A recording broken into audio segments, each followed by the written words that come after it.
Bom dia, boa tarde, boa noite. Bem-vindos a mais uma edição aqui do Pode Ocupar. Aqui você pode ocupar cadeira, pode ocupar espaços. Na luta pela terra a gente pode ocupar moradias, fazer reforma agrária. E hoje um debate importantíssimo. Nós estamos no mês da consciência negra. Nós estamos com 3 mulheres aqui extraordinárias de luta.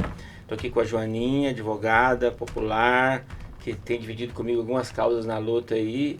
Estou aqui também com a Sara, que é do Movimento Estudantil, da Uni, vai me ajudar aqui a conversar com a Gláucia também, porque a Gláucia, que eu tenho uma amizade há muito tempo, eu sei que ela tem muito para passar para a gente. Nós vamos falar sobre várias coisas, mas eu gostaria muito que vocês se apresentassem para a gente falar sobre a Marcha Nacional das Mulheres Negras. A gente podia começar talvez com a Joaninha se apresentando. Ai, boa tarde, né? Boa tarde a todos. Eu sou a doutora Joana D'Arco de Castro, mais conhecida como doutora Joaninha, e realmente estamos nessa luta, né? Empenhadas, compondo o Comitê Impulsor da Marcha das Mulheres Negras. E essa luta é uma luta árdua, né? A cada 10 anos nós estamos caminhando para a segunda marcha, né? Que acontecerá em Brasília. Então, eu estou participando como mulher negra, professora, advogada, militante da nossa causa preta, né? Nossa luta antirracista, feminista, em prol de reparação e bem viver. E é isso aí, estamos, né, ocupando, né? É uma forma de lutar, ocupar. Então, eu sou Gláucia de Fátima Matos, mais conhecida como Gláucia Matos Adeniquer. É um prazer estar aqui nesse momento, dessa fala com o nosso querido vereador doutor Higino, para a gente falar um pouquinho da nossa luta, da Marcha Mundial de Mulheres, que é um movimento feminista, antirracista, popular a nível nacional, e que está presente hoje, nesse momento da conjuntura, construindo a Marcha Nacional das Mulheres Negras. E a gente está junto com o apoio aí do gabinete do Dr. Higino nessa construção, e também das companheiras estudantes do DCE, doutora Joaninha, que comigo faz parte da coordenação do Comitê Impulsor das Mulheres Negras de Uberlândia e região. É um prazer estar aqui com vocês. Maravilha, né, gente? O que dizer diante de tantas figuras importantíssimas que eu aprendo muito diariamente. Bom, eu sou a Sara, sou estudante, né? Sou diretora do CUCA da Uni atualmente, que é uma pasta que defende a cultura e a arte nos nossos territórios, dentro das universidades, dentro da periferia também, que é muito importante a gente trazer esse debate, fazer essa defesa, porque a cultura também é uma forma de ensinar e de empoderar os nossos jovens. E estou como militante da Marcha Mundial das Mulheres, sou militante do movimento Kizomba também, que é o movimento estudantil, e muito me alegra fazer parte dessa composição do comitê da Marcha Mundial das Mulheres e agora da Marcha Nacional de Mulheres Negras também. Por reparação, por bem viver, porque não basta só reparar, basta a gente também ter o direito de viver livre e sem medo, né? E acho que a gente tem um debate hoje, nessa tarde, muito importante, muito enriquecedor, com certeza. Então, 3 mulheres maravilhosas, né? Juventude, experiência. Eu tenho mais de 30 anos que acompanho a luta pela terra, urbana e rural. Nós estávamos cochichando aqui antes de começar mesmo o podcast. E é verdade, assim, o público, em sua grande maioria, que fazem luta pela terra, luta urbana, são negros. Então, assim, eu tenho aprendido muito nesses mais de 30 anos de convivência com a Pastoral da Terra. E das lideranças que eu conheci, das mais fortes, são quase todas mulheres. Você pega lá a Tereza de Araxá, você pega aqui a Eliana, você pega a Cláudia, você pega as principais lideranças da luta pela terra, são em regra mulheres. E aí a gente vê os depoimentos, que para ir para a luta, o homem é o primeiro a se interessar. Não, vamos lá, vamos ganhar uma casa, vamos ganhar uma reforma agrária, não sei o quê. A mulher não quer ir, não vai dar certo, não sei o quê. Quando muda para lá, elas que vão para as cozinhas comunitárias, elas que ficam na frente das negociações, elas que organizam lá trabalhos de doações. E aí o marido rapidamente às vezes desiste, né? Porque não vai dar certo, vai demorar. Ele fala, não, se você quiser ir embora, você vai, mas eu vou ficar. Então as ocupações têm uma presença forte das mulheres.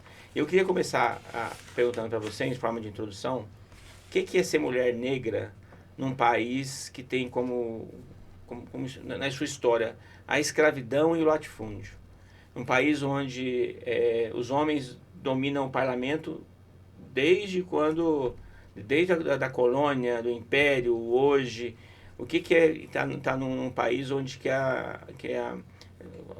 mesmo depois da escravidão, foi proibido fazer capoeira, foi proibido estudar, foi criminalizado até não trabalhar para dar o nome de vadiagem, foi criminalizado. O que é ser mulher no Brasil de hoje, mulher negra no Brasil de hoje, com essa história de tanta injustiça em cima do povo negro? Bom, eu vou estar iniciando esse debate. É muito importante para nós a gente ter esse momento. Como o vereador Egino disse, né, o que é ser mulher nesse contexto. Então, eu vou tentar fazer uma contextualização para que nós possamos realmente, e a cada ano, né, nós vamos primeiro entender que nós estamos vivendo, né, uma vitória, uma conquista das lutas, das marchas que a gente faz diariamente. Porque esse ano, né, é o ano do primeiro feriado nacional da consciência negra.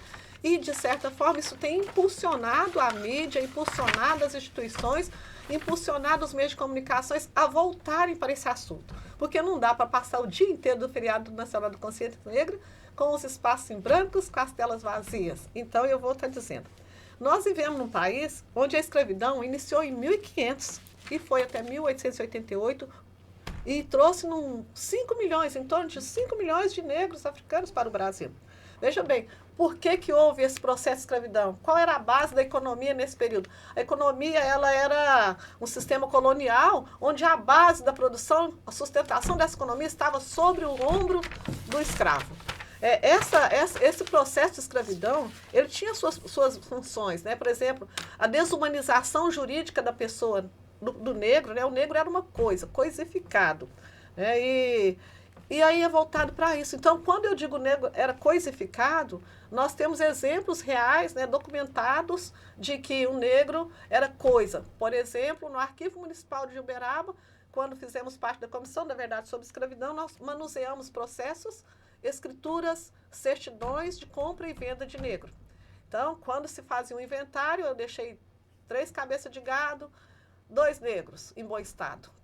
E eu costumo chamar a atenção para que vocês, nesse momento, entendam o que é isso.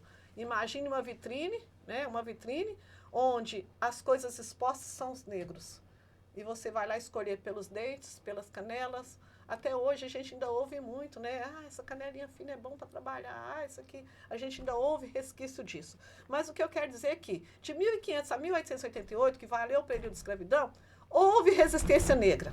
Houve resistência negra. A gente hoje não vai ficar muito profundo no debate, mas vocês vão poder ler um livro que chama Um Defeito de Cor.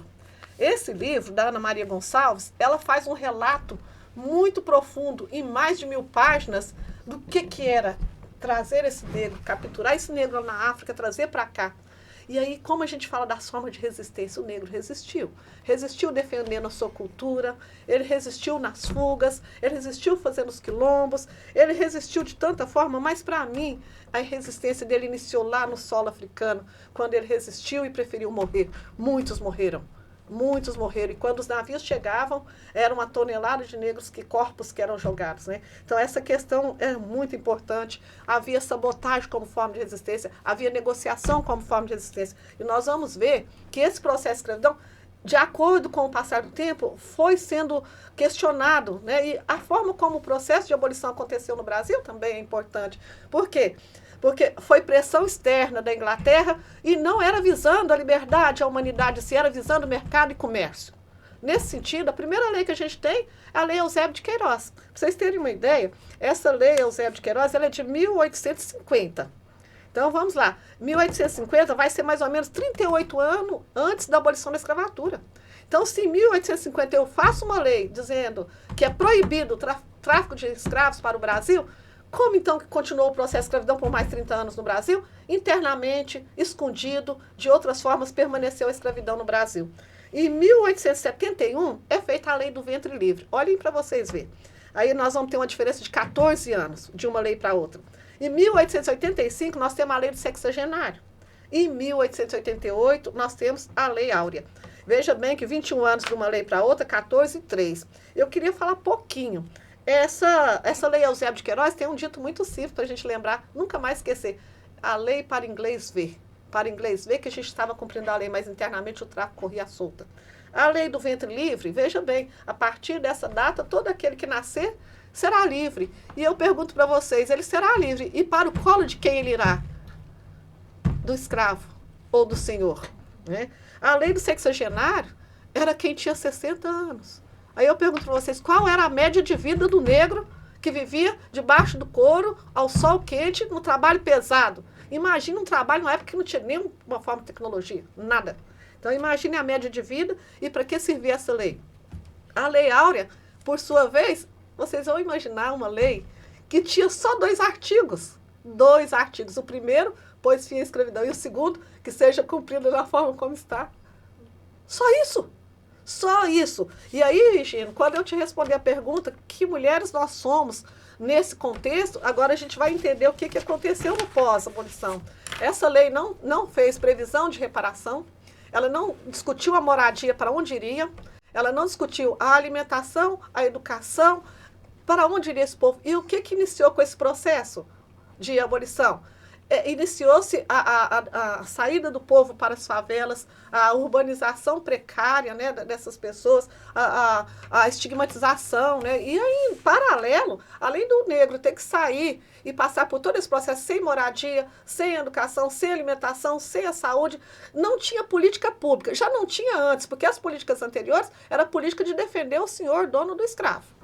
Após a abolição do escravo, como a lei não falou mais nada disso, ela não tinha. Então, a lei permanece. Qual que é o papel que se constrói dessa data para frente? Todas as leis voltadas a coibir a religião, a manifestação cultural, a estigmatizar o samba, a capoeira, a religiosidade. E por aí, a gente vai ver também a criminalização, a marginalização das práticas culturais e tudo. E, nesse sentido, eu vou perguntar para vocês, mas por que demora 14 anos, 5 anos, 6 anos, 3 anos? Simples. Nós temos uma lei aqui, por exemplo, a 10.639, que obriga o estudo da África nos currículos, e ela não é implementada até hoje. Então, vamos ver que ela é de 2003. Nós estamos em 2025, então nós temos 20 quantos anos? 22 anos, né?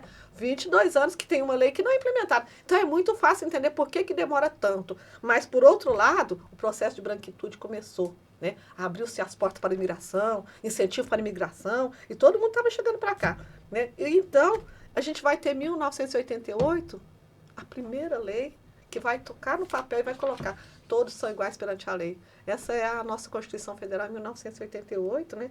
E ela regula o crime de racismo, torna inafiançável, imprescritível, e ele traz esse olhar voltado, né, para as conquistas, de alguma forma, dos quilombos, da terra e tal. E depois de 88, valeu a Constituição, ela estava autodeterminada, ela era autoexecutável. Depois, em 89, vem a Lei CAO. Essa lei aqui, ela novamente regula o crime de racismo. Ah, não é racismo, é racismo, não é racismo, ela vem e regula. E em 2003... vem essa lei que eu falei que é das cotas, as leis que obrigam a estudar. Por que obrigar a estudar? Porque até então a gente era como se não existisse. Eram coisas que não existiam no universo, nem das leis, nem da Constituição e de lugar nenhum. Passamos a existir. Então, primeiro vamos determinar o que é o crime de racismo. Depois vamos começar a obrigar o estudo da África. E depois vamos fazer, na Lei 12.288, em 2010, o Estatuto da Igualdade Racial. Esse estatuto, ele trouxe mais ganhos para nós e ali ele vai regulamentar os direitos. Mas não é autossuficiente, foi em 2010. Em 2012, 2 anos depois, a gente tem a lei de cotas, que é a lei 12.711. Ela está vencendo agora, né? Ela tem prazo. E essa lei de cotas, o que ela trouxe para nós? Ampliação da universidade, dos institutos. Aí sim nós estamos começando a ter uma coisa sólida para a gente poder lidar com a questão do avanço do pós-abolição. E, enfim, nós temos, por fim, a lei que equipara o crime de injúria racial ao racismo, que essa lei ela é de 2023, a lei 14.532.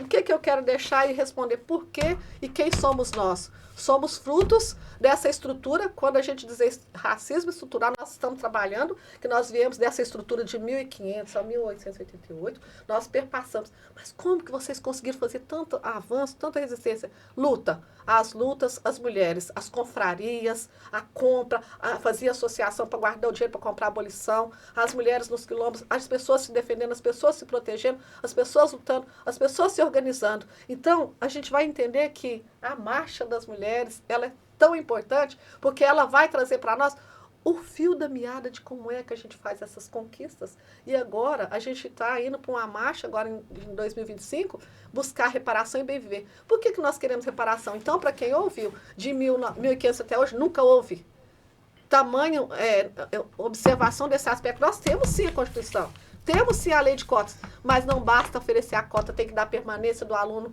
na universidade, tem que dar alimento, transporte, segurança, porque não basta isso, porque eu sou aluno de 89. Eu tinha RU, eu tinha bolsa de 100%, mas eu não podia comer, porque eu tinha que voltar para a escola, pegar 2, 3 ônibus, pagar ônibus, olhar a criança, voltar para casa. Então, nós somos essas mulheres, as mulheres que criam seus filhos, as mulheres que enfrentam racismo todo dia. E onde é que está a prova do racismo hoje? Hoje ela está na estrutura, você vai olhar a pirâmide e vai imaginar onde você vê o negro. Então, imagine você entrando no supermercado, onde está o negro ali? Imagine você entrando no hospital, onde está o negro ali? Imagine você entrando no fórum, onde está o negro ali? Então, hoje, essa lei de cotas, ela vem ampliando também a inclusão do negro no mercado de trabalho, no serviço público, porque a gente sempre brigou por isso, né? E agora a gente está conseguindo. Então, vamos calcular que nessa data de 1988 para cá, quantas gerações a gente tem formada a cada 5 anos? Uma faculdade, um mestrado, um doutorado, um pós, e a gente ainda tem toda uma população jovem, criança, para a gente ensinar e trazer. E a questão cultural, ao meu ver, é uma das maiores formas de resistência, para mim, a mais linda. É a mais linda. É por conta dessa estrutura racista que nós temos a chacina no Rio de Janeiro. É por conta dessa estrutura racista que os presídios têm mais negros escondidos e perdidos, esquecidos lá nos cárceres. É por conta dessa estrutura. Então, isso é uma estrutura que precisa ser rompida. E a Angela Davis fala muito bem no seu livro Mulher, Raça e Classe. Quando uma mulher negra vai e movimenta essa roda, ela arrasta outras. Né? E o mais bonito, a Ana Maria Gonçalves também fala disso. Ela olhava para o processo de abolição, o Brasil buscou sua independência. Ele queria ser independente para quê?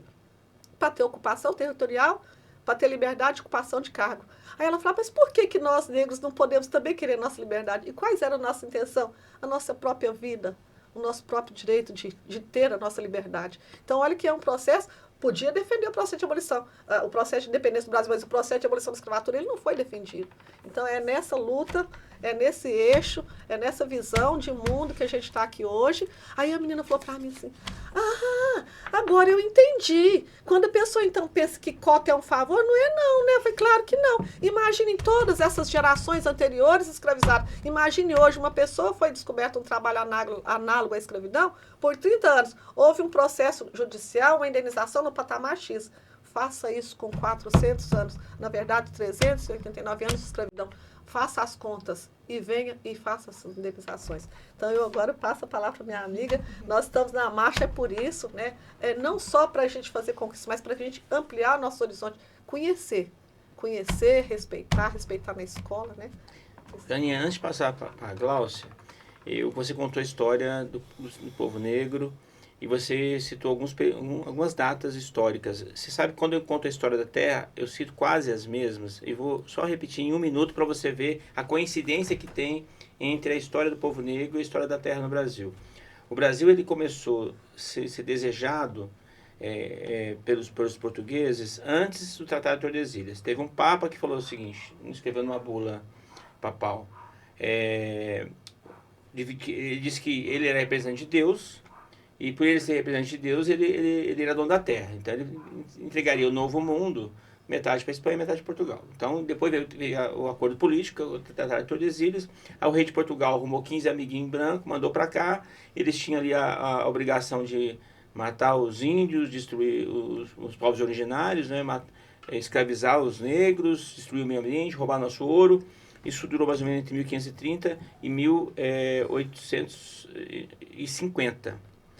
porque Estatuto. que foi a lei de terras. Não, a bem da verdade, foi até a independência do Brasil. O sistema de sesmarias e de posse até 1822. De 1822 a 1850, a terra ficou meio sem lei e quem tinha escravos, dinheiro e poder invadiu mais terras. Foi o caso de Uberlândia.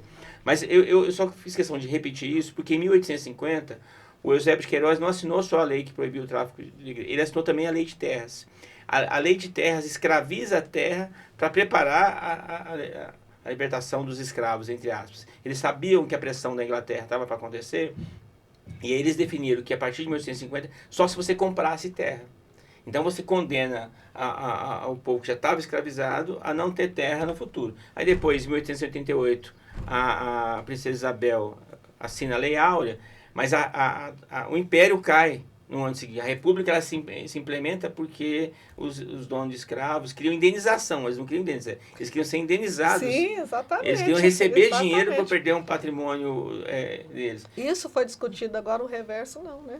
Então, assim, isso é para mostrar que hoje a gente está muito forte com Congado, na capoeira, as religiões de afrodescendência, porque o que eu faço há 30 anos, você faz também, está muito ligado, né? Exatamente. E aí eu sempre pergunto, aí vou passar já para a Gláucia, quem aqui, quando eu estou conversando com jovens da periferia, tem pais ou mães que têm curso superior? Quase ninguém.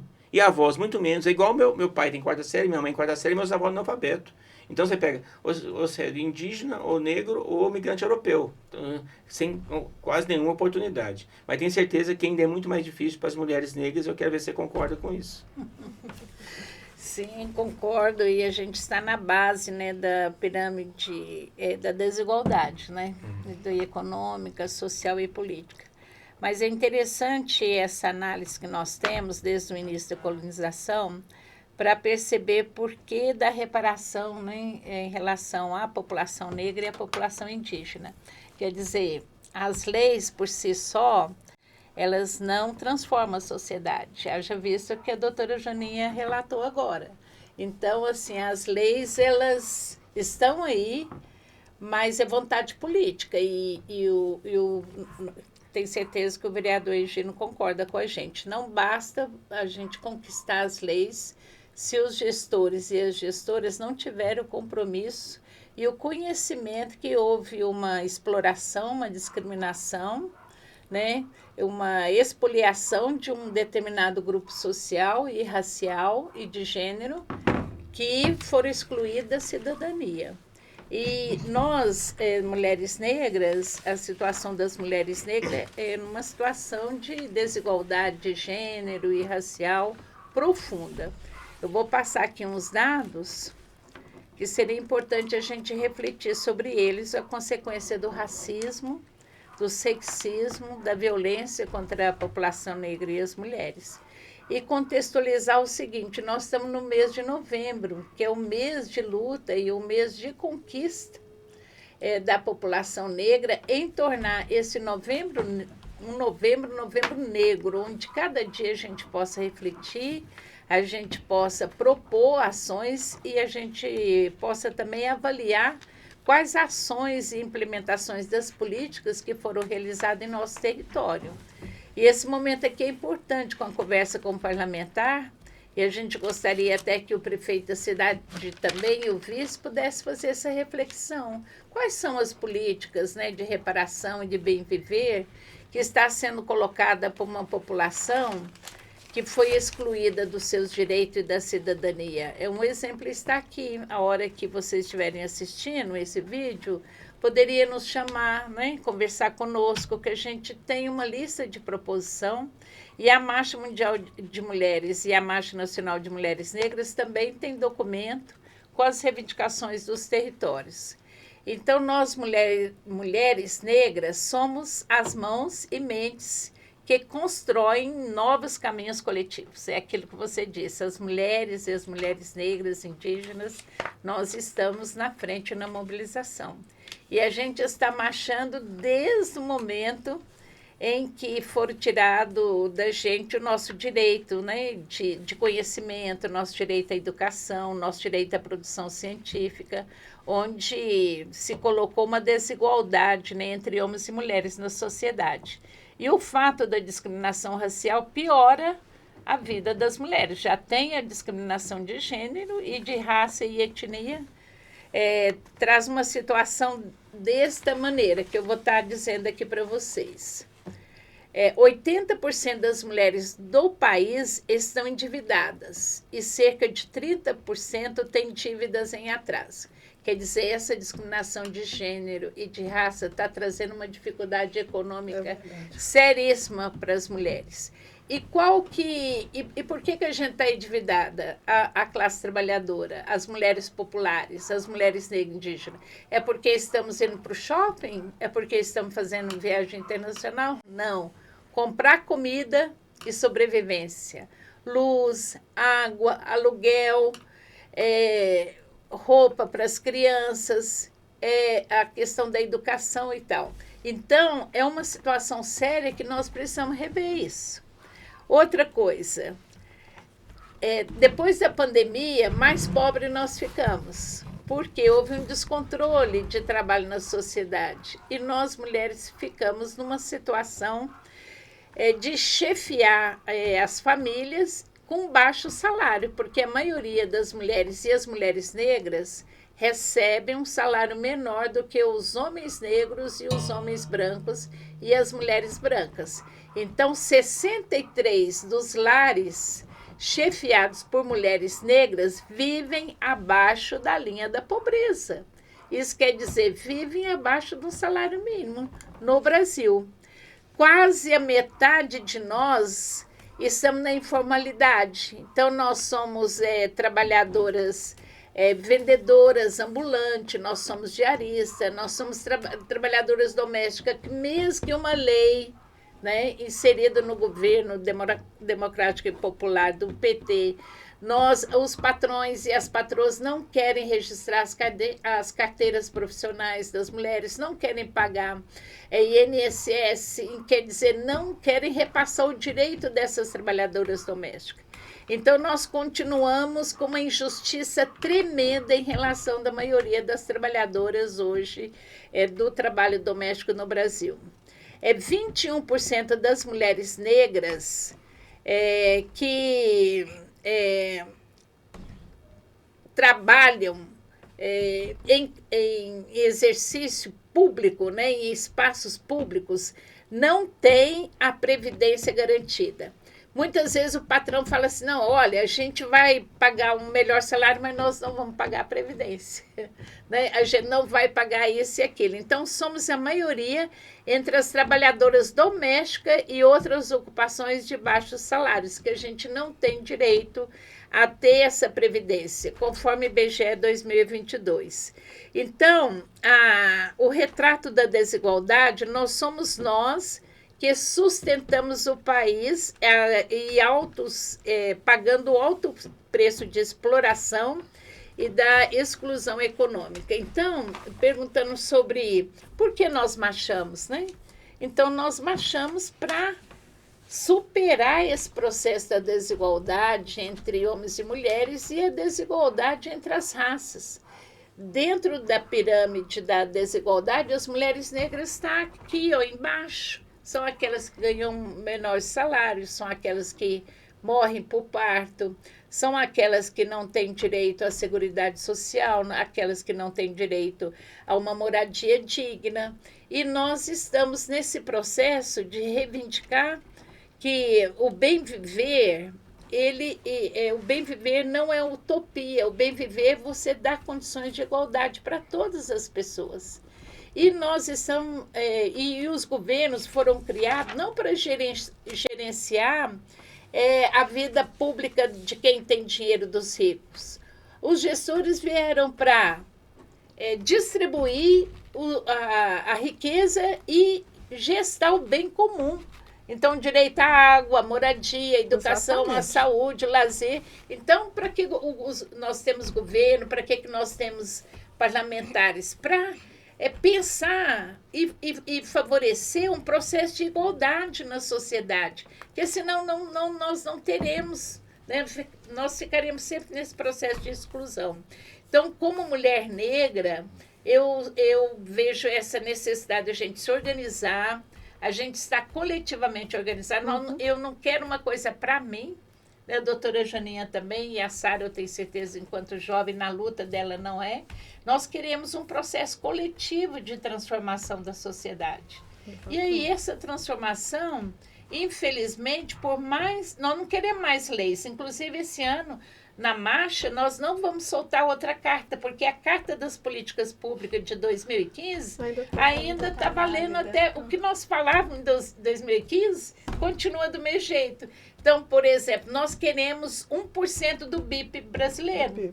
O governo paga as contas e redistribui para a população afrodescendente, né, que foram vítimas desse processo de desigualdade. E é por isso que eu vejo o papel fundamental no território do parlamentar. Porque se vocês não estiverem conosco nessa consciência de transformação, dificilmente só o movimento nós vamos conseguir transformar essa realidade. Mas eu sou muito feliz por ser mulher e por ser mulher negra, popular, feminista e antirracista. E anticapitalista. E anticapitalista, isso, Sara? E antineoliberal, e tudo que nos oprime, nos faz sofrer diante de tanta violência, né? Eu acho que, assim, o maior desafio de ser uma mulher negra enquanto eu jovem, né? Que acho que não passo por coisas diferentes que vocês já passaram, ainda passam, ainda nos dias de hoje. Mas eu acredito que o maior desafio que a gente tem no nosso dia a dia é a luta constante, o enfrentamento constante que a gente tem que fazer pela nossa autonomia, pela defesa do nosso espaço, por permanecer em ambientes políticos, institucionais, porque é sempre a gente tem que sempre se mostrar muito mais capaz do que mais quem exigido não é de nós, negro, do que quem não é mulher. Então é sempre um esforço muito maior para que a gente permaneça em espaços que eles só têm que entrar e estar lá. Então eu acredito que esse é o nosso maior desafio e que está muito longe ainda de ser vencido, né? E eu acho importante o papel que a Marcha Mundial das Mulheres faz diante disso, porque é um processo que ensina as mulheres não só o direito delas, mas ensina elas a como lutar, qual a forma de fazer, entender que não está sozinha nesse processo. Serem ouvidas, né? Ser ouvida, ser acolhida, porque é muito doído. Precisa de um momento de escuta, de acolhimento, de pertencimento, para conseguir depois desse empoderamento lutar pela desigualdade, pelos seus direitos. Então, eu acredito que a gente está caminhando, estamos com mais oportunidade que nós já estivemos há muitos anos atrás, muitas outras já venceram por nós e nós temos muito que caminhar ainda. Mas, nesse sentido, eu faço coro com o que a Gláucia disse. Eu sou muito feliz de ser uma mulher negra, de estar na luta, de estar nesse enfrentamento e de conseguir ser porta para outras também, né? Acho que isso é muito importante. E a gente tem os desafios, né? Depois a gente vai estar falando desses desafios atuais, né? Quais são os maiores desafios nossos hoje, né? Então, para a gente entrar no desafio de hoje e não deixar passar batido o que aconteceu nessa semana, que foi o vice-prefeito, que é um homem branco, ele sempre está armado, devia estar armado. Eu escutei o relato das crianças que foram agredidas. A moça que sai das imagens lá, a criança que saiu nas imagens, ela me disse: doutor, meu coleguinha estava apresentando um trabalho de escola e aí chega um homem gritando com o meu amiguinho. Eu fui defendê-lo para explicar. Eu achei que era um professor que estava perguntando, eu ia explicar que ele não estava entendendo, e ele começou a gritar comigo. Eu fico muito nervosa quando alguém grita comigo. E ela quando ela percebeu que estava gritando com ela ficou com vergonha e saiu do lado com o amiguinho, e os amiguinhos começaram a chorar. E foi terrível, a gente viu. E além de agressão com professores e tal, eu queria ver como é que vocês enxergam isso. Se fosse o contrário, se fosse um vice-prefeito negro descendo do seu gabinete e atacando crianças loirinhas, porque ele não gostou do conteúdo da apresentação, o tratamento da imprensa, das autoridades, seria a mesma coisa? Fala para mim o sentimento de vocês, como vocês viram o que aconteceu. Primeiro, é muito importante não falar sobre isso. Existem muitas formas de você lutar contra o racismo. E existe a maioria das formas de você demonstrar que realmente não há luta. A gente precisa falar sobre isso. E a educação, ela é uma porta tão tremenda na sociedade, por onde nós passamos e queremos que outros passem, que eu imagino assim, a postura desse cidadão diante da questão demonstra a ignorância dele em relação ao processo de educação, como se dá. A educação, gente, para vocês terem uma ideia, eu vivo repetindo, eu tenho 30 anos de magistério. 30 anos não é pouca coisa. Essa luta, a alma da luta, como que a gente desperta, o insight da gente sair, como é que vai para o quilombo, como é que as mulheres fazem o acolhimento na senzala, no quilombo, na rua, na favela, em todos os lugares. É a alma da pessoa que se encanta pela luta. E para nos encantarmos com a luta, precisamos da educação, precisamos da arte, precisamos da cultura, precisamos da música, precisamos da dança. E o que manteve o povo preto vivo? Foi cantar baixinho suas cantigas de niná. Foi cantar baixinho suas rezas. Foi mudar o nome dos seus santos para que fossem tolerados. Sabe? Mudar a cor, até o processo de marqueamento, um processo de fotografia, tudo isso. E hoje a gente tem, em pleno ano 2025, uma postura dessa, que nem no pior dos momentos da história você vai entender isso. Porque antes o pelourinho era sangue, era pele, era o corpo que era dilacerado. Hoje tenta dilacerar o sonho da criança, o direito à educação, o direito do professor à liberdade de cátedra. E ele cometeu uma série de crimes. Então, se fosse o reverso, com certeza nem aconteceria, porque aí é que está. Nós estamos acostumados a defender no mínimo. Nós estamos defendendo para o mínimo, nós só queremos respeito. As leis nos trazem direito de igualdade, de tudo, e hoje nós queremos respeito. Então, eu penso assim, se fosse diferente, a princípio, raramente aconteceria. Agora, uma vez acontecido, a postura seria outra. Seria outra, prisão, sair preso. Olha, eu fiquei encantada com aquela questão do racismo no campo de futebol, onde levaram preso só a agressora. Mas, na verdade, depois eu fiquei encantada, mas eu me desencantei. Levaram para proteger a integridade física dela. Mas, do contrário, sempre que a vítima de racismo se manifesta, vai as duas para a delegacia e chega lá quem sofre? A própria vítima, porque o sistema é estruturalmente racista. Então, Engino, quando você fala isso, o que a gente faz diante disso? Eu, professora, na sala de aula, eu tenho mais uma vez que abrir o livro e ensinar para o meu livro com a ótica do negro, como que o Brasil foi construído. Quem que colocou as bases, quem somos nós, e soltarmos nossos cachinhos crespos de cabelo, e rasgar o livro do Monteiro Lobato e começar que nós somos os autores da nossa própria história. Nós temos dignidade. Eu fiz questão de fotografar os poemas naquela exposição. Eu fiz questão de levá-los. Devemos ler os poemas daquelas crianças nos coletivos do Black Book, nos coletivos da Terra, nos coletivos, nos intervalos dos lanches. Devemos ler, devemos entender. A alma é o berço do sonho. E se a gente quer agredir uma população, ataque a educação. Faça ela se tornar o zero, o que tentaram fazer em pouco tempo de governo. E agora nós estamos segurando novamente as rédeas e vamos para frente. E vamos lutar. Então, essa é a atitude. Inclusive, eu esqueci de falar, eu como membro da Comissão de Educação de Direitos Educacionais da OAB, como membro de Conselho Municipal de Educação, fiz questão de estar presente e dizer, hoje somos diferentes, somos 99% da população. E isso precisa ficar claro. E de que forma? Mostrando isso aqui e dizendo que cota não é favor, direito à educação não é favor, respeito não é favor, isso é obrigatório, é lei. E eu acho que foi muito bem posicionado o pedido de impeachment desse vice-prefeito, né? E a gente pode até prever o resultado, mas eu penso que a gente precisa começar. É justamente por essas questões que a gente vai entender os avanços que precisam ser feitos.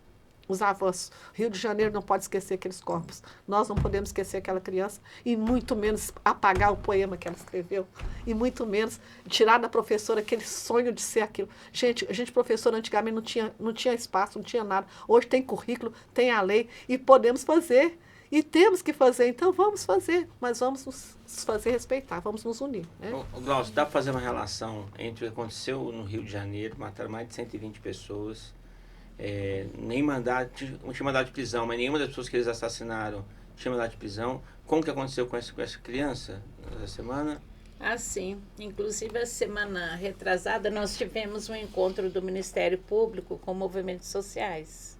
Uberaba, né? E foi Uberaba. E nós colocamos justamente isso. Como que o Ministério Público envia um mandato de prisão e acontece aquele genocídio da população, a maioria de homens negros, e o Ministério Público se omite, não se coloca. Inclusive está comprovado que não, entre os mortos não havia, né, nenhum daquelas pessoas que foram emitidas a voz de prisão. Como que o Ministério Público se cala diante da invasão de um território da maioria de pessoas negras, utiliza esse método de violência na periferia e não utiliza o mesmo método nos espaços dos barões, né, da elite, que está... O tratamento é muito diferenciado. Então, para a população negra, a bala. E não é bala perdida, não, ela é direcionada, é para morrer. E a repressão é para a população, é para os jovens negros, é para o jovem da periferia, para o jovem que mora na favela, é para as políticas que não favorecem essa população. Então, para mim, o racismo estrutural e institucional ele está presente nos dois. E lá, processo de segurança pública, um governo, do ponto de vista da ação assinada por um gestor público e gestoras para que fosse invadida a favela. Aqui, um gestor público que deveria, no mínimo, ser letrado nessa questão do racismo e a discriminação racial e do preconceito, agir de uma forma violenta em relação aos profissionais da educação e criança e estudante da rede pública municipal. Exatamente. Nem se ele tivesse alguma questão, se ele não gostasse da exposição, que está lindíssima, e eu convido a todos para estarem no hall ali da prefeitura, no espaço administrativo, para verem essa exposição. E outra, dinheiro público. Trabalho, muito bonito. Você sabia, doutor Eugênio, que o governo federal, o governo Lula, porque as leis não estavam funcionando a 10.639 nem 11.645, ele criou um programa com milhões de dinheiro, de verbas, para ser repassado para as prefeituras para a implementação dessa política. Então, é dinheiro público, é dinheiro nosso para capacitar, para empoderar. Se ele não sabe o que é o verbo empoderar, a gente vai explicar para ele. Empoderar é dar condições de igualdade, de tratamento, de oportunidade, de direito. Isso é empoderamento. Exatamente. Porque a igualdade por si só não acontece. Então, você tem que criar condições de tratamento igual entre nós aqui, tratamento de oportunidade, para poder chegar lá, e de direitos. Então é isso, as leis estão então direitos iguais. E você dizer que aquela apresentação não era empoderamento, fazer um questionamento ali, impeachment, um gestor público jamais poderia ou poderá tratar os munícipes dessa forma. Então, nós precisamos que o Ministério Público haja rapidamente. Demorou demais. Não é só o parlamento, não. Há uma contravenção, das Olha, leis. ele teve muitos desvios, né? Desvio, Ele estava doutora no Janete, exercício da atividade, porque ele tem o dever de respeito, urbanidade. E tem os princípios. Os princípios a serem respeitados. O mais importante dele, o que ele fez com crianças. Fez com criança e com profissionais da educação. E outra, no mês de novembro, um mês nosso conquistado. Então, doutor Eugênio, nós não podemos aceitar, e nem o vereador, a Câmara não pode ficar omissa, não pode ser uma ação de um ou outro parlamentar, não. A Câmara Municipal de Uberlândia tem uma comissão de educação. Não tem? Sim. Tem de direitos humanos. E o que eles fizeram, ou já fizeram até agora? Então, nós não podemos aceitar, e por isso nós estamos aqui, agradecemos essa oportunidade, porque isso aqui, que está acontecendo aqui já é uma reparação. É dar oportunidade para as mulheres negras falarem da sua realidade. E a gente quer uma cidade educadora, melhor ainda, que não sei se vocês recordam, na gestão municipal do ex-prefeito Gilmar Machado, foi uma das principais ações de políticas públicas de empoderamento da educação. Foram construídas 14 escolas, se não me engano, nesse período, foi colocado as proposições de gênero e raça, de inclusão, de direitos, de uma escola plural e diversificada, em uma cidade educadora de inclusão. Nessa diversidade aí vem, anos depois, vem desmontando toda essa ideia, né? Então, perseguição, então, privatizando, desqualificando o conteúdo programático de uma escola transformadora, onde todas as pessoas, as crianças e adolescentes, possam ser tratadas com igualdade. E por isso que a gente está aqui, e por isso nós estamos marchando. Então, eu vou pedir para a Sara, ela tem esse bloco final agora, para explicar para a gente exatamente como é que vai ser essa marcha, quais são os objetivos, e passar para a Sara para finalizar os nossos trabalhos hoje.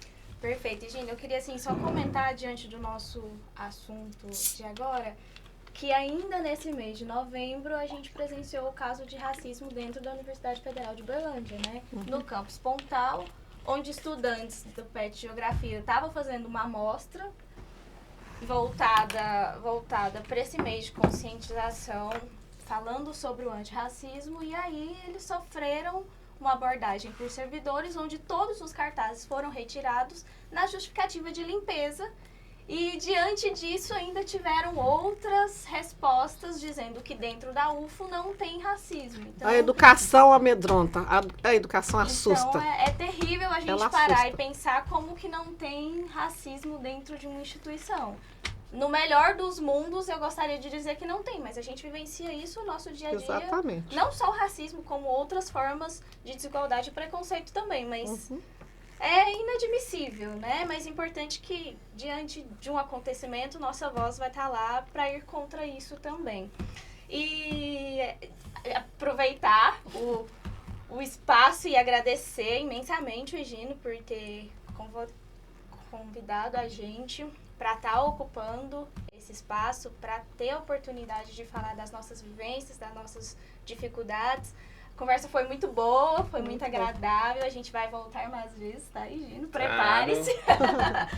E dizer que dia 25 agora de novembro nós estaremos em Brasília, na nossa Marcha Nacional de Mulheres Negras, lutando por reparação, pelo bem viver.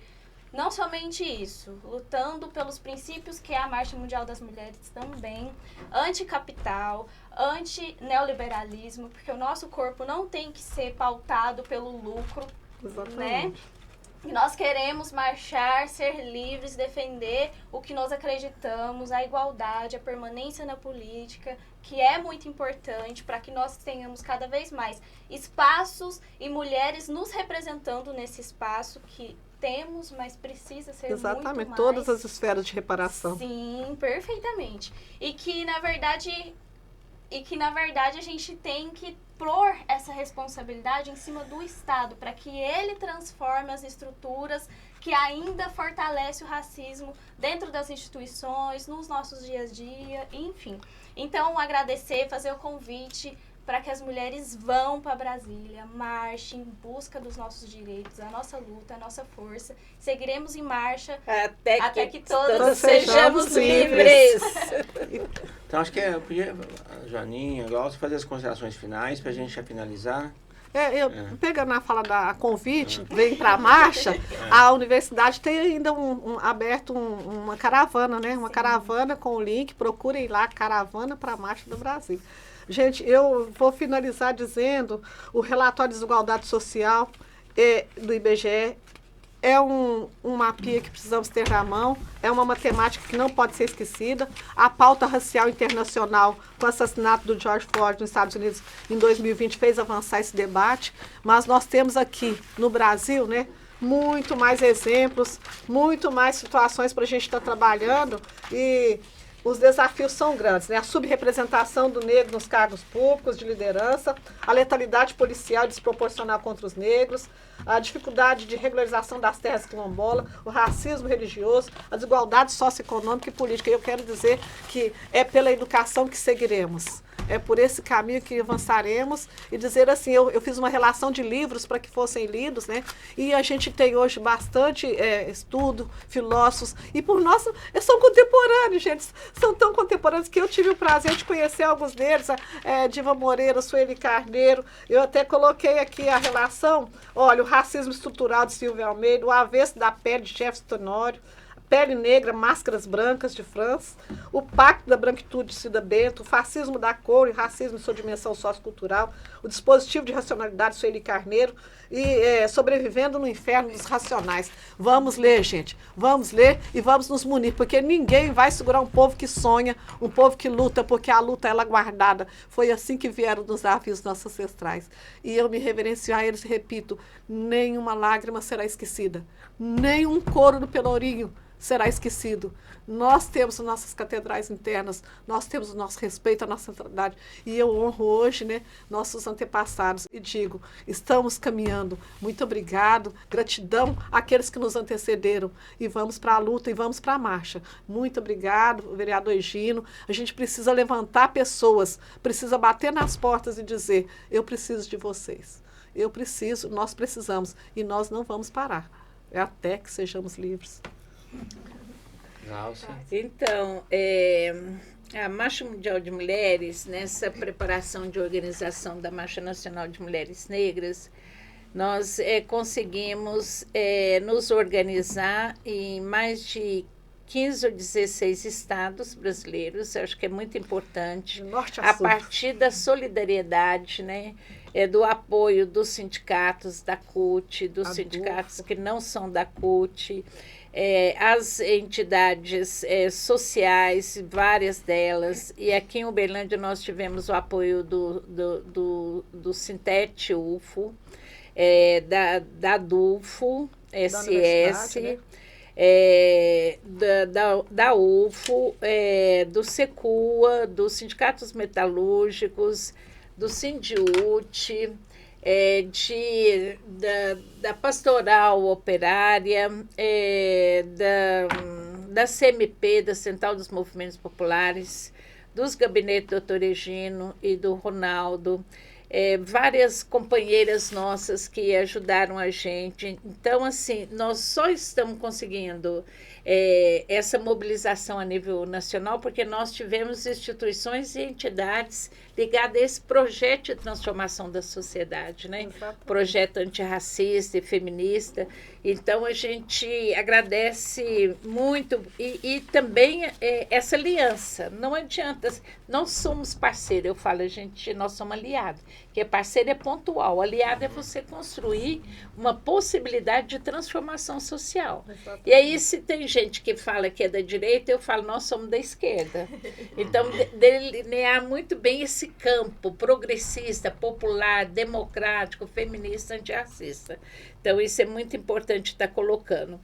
Do outro lado, em Minas, nós estamos, da Marcha Mundial de Mulheres, nós estamos com 7 ônibus, também com esse apoio popular, 7 ônibus de Minas, e o doutor Egino, em especial, tem a possibilidade de ajudar até cidades que não tinham condição de pegar o ônibus e ir até Belo Horizonte ou até Montes Claros, que precisaria a gente tirar 2 ou 3 companheiros daqueles lugarzinhos bastante difíceis, de uma pobreza imensa e também por falta de apoio, para que essas mulheres pudessem bem participar.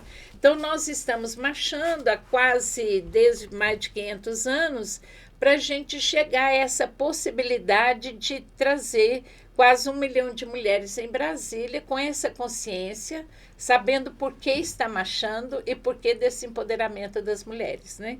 Então, é por isso que a gente está aqui hoje fazendo essa reflexão e chamando a sociedade, né, uberlandense e a região toda a fazer essa reflexão, que papel que cada um e que cada coletivo tem para transformar essa realidade, né?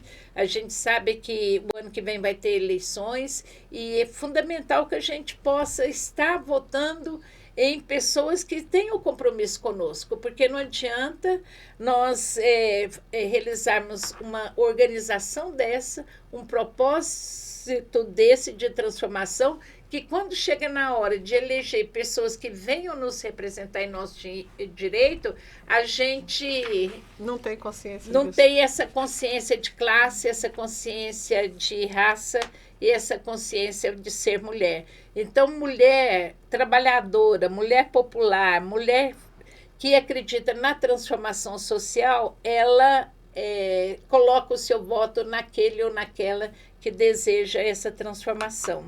Então, por isso que essa reparação ela é presente, é uma reparação que nós exigimos agora, e reparar é comprometer nos parlamentares e as parlamentares que estão conosco nessa luta por um Brasil plural, democrático, feminista e antirracista. É essa mensagem que eu deixo, porque não adianta a gente marchar e é igual assim, a gente prepara uma vara de pescar com o melhor produto para o peixinho e para a peixinha buscar, joga, e aí vem piranha e vem outras coisas que a gente não gostaria. Então, assim, a nossa preparação é para transformar a sociedade, é para ter gente como o doutor Egino ao nosso lado, gente como o nosso presidente Lula do nosso lado, e gente como outras e outros parlamentares que estão construindo essa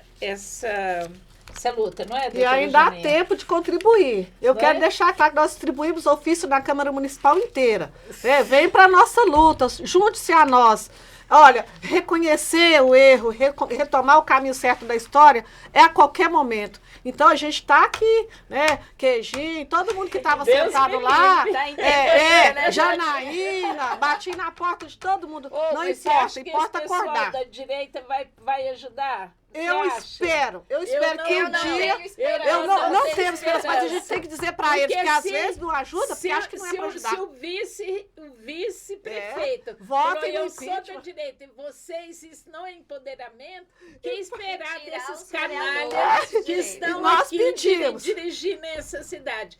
Então, mais uma vez, eu reforço, não concordo com ela, eu queria dizer bem claro. Não, mas é o que é uma Certo, maneira não de... concordo, Não, porque eu- nós unimos na questão de raça, É isso, mas Glaucia. eu não bato na porta desses vereadores nem morta. Os de Eles direita precisam são acordar, organizados. Glaucia, eles precisam, porque Não. senão o racismo leva pra cadeia, Glaucia. Isso aí não Nós vai temos que acordar, querer sabe pessoas de por quê? consciência, eles um Sabe dia por vai que parar não vai onde? acordar? Porque nós tivemos, sabe aquela vereadora racista Sei, que qual? fez aquelas coisas? Pois é, nós fizemos uma manifestação. Depois nós fomos lá para a Câmara, recorda? Aí nós fomos lá para a Câmara, entregamos um documento, é bom que isso aconteça, para os vereadores assinarem uma ação da mesa diretora e todos os vereadores contra o racismo no espaço do parlamento. Aí o que aconteceu? Maioria não assinaram. Aí nós fomos lá para frente lá do hall. Aí chegou lá e tal, e aí o nosso líder lá que estava falou, "Ó, eu quero agradecer fulano", e citou esse vereador. Aí eu falei, mas vem que esse cara não quis assinar o documento. Por isso que eles não precisam assinou o acordar, documento. Glaucia, eles precisam Como mudar que de você lado, vai Glaucia, tem que agradecer? mudar de Aí eles lado. falaram, não, porque deu um Tem. cafezinho. Ah, pelo amor Tem de que Deus. mudar de Nós lado, nós temos que queremos acordar. um VIP. Com o cafezinho Nós queremos não dá. um VIP. Não dá, Mas- gente. Mas você deixou eu ser chato aqui, porque nós estouramos nosso horário. Não sei se a Sara quer falar um minutinho, com as coisas finais. Já tô agradecida. Já. Então eu Pode já finalizar. vou me despedindo, agradecendo primeiro ao Estúdio Del Padre, aqui é um escritório de advocacia, não parece, mas é um escritório de advocacia. Vai encontrar os endereços aqui nas nossas redes sociais. Eles também têm um estúdio aqui que eles emprestam pra gente, para os movimentos sociais, excelência. alugam para quem não é do movimento social. E dizer que hoje eu tive uma aula da Glaucia, da Joaninha, da Sara. É extraordinária a força de vocês. O Brasil precisa de mais mulheres iguais a vocês, porque vocês são exemplos tanto para as meninas e meninos que encontram em situação de muita dificuldade, mas para nós também que estão aprendendo. Então hoje para mim foi uma Eu aula. aprendo muito todos os dias também, né, Glaucia? Eu digo que eu estou no caminho, mas precisamos acordar os racistas, os fascistas, esses criminosos, omissos que pensam que a gente não está vendo. Então Estamos agradecer a juntos. audiência e vou terminar logo, eu tô com medo deles brigar comigo. Então, vamos que vamos, Mulher acompanha aqui na nosso luta é programa. assim. Ninguém segura a mulher. Obrigado. A gente diverte